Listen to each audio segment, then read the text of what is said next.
Let's go right to Rome right now, where Pope Francis began his first morning as head of the Catholic Church by visiting Rome's largest cathedral. It was something of a humble start. He went through a side entrance for a private prayer before an icon of the Virgin Mary. You see him right there. Spent about 30 minutes in contemplation and then went outside, and you see people kissing his ring. He's not really used to it this first day. It almost seems as if he wants to shake their hands, but of course, he is going to get used to this. He is the leader of 1.2 billion Catholics right now. He is a man who's been famous for being out amongst the poor, out amongst the people, washing their feet, so this must be a change. You may remember that last night he told those crowds packed in St. Peter's Square just after his announcement that he intended to pray to the Virgin Mary that she may watch over all of Rome. And Pope Francis told the cardinals that he plans to call on retired Pope Benedict in the next few days. That is something else we've never seen before coming up. Pope Francis signals a new start in so many ways. We're going to speak with Cardinal Dolan in just a moment of New York. But let's start out with Josh in Vatican City. Good morning, Josh. Good morning to you, George, and what a night, what history to have seen here as the world still reacts to the selection of Pope Francis as history's 266th Supreme Pontiff.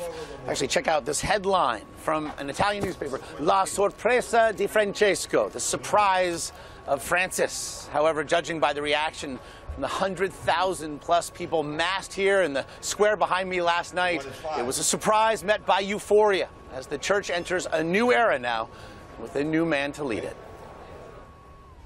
This morning, as the world awoke, Pope Francis made a private visit to St. Mary's Basilica here in Rome, staying for approximately half an hour. The Vatican press office also told reporters that the new pope stopped briefly at the Casa del Clero, the residence where he had been staying in Rome prior to conclave, to fetch his belongings.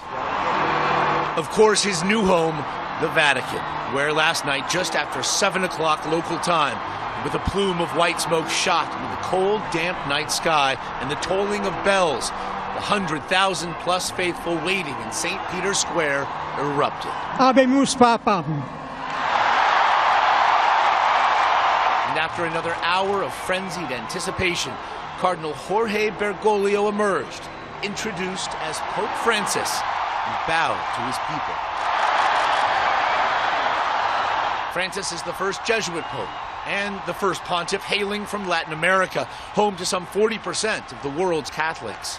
His attire spoke to his well-known commitment to the poor in Argentina.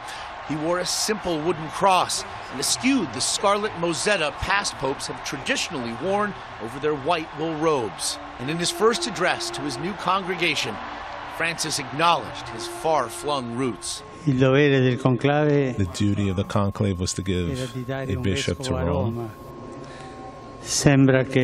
My fellow cardinals went and found one all the way at the end of the world, but here we are. He offered his vision for the church's uncertain future, one grounded in brotherhood.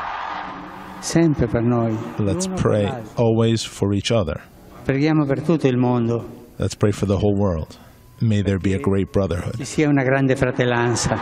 And when he left the attendant masses with a simple good night, Buonanotte e buon riposo. a new chapter for the Catholic Church began.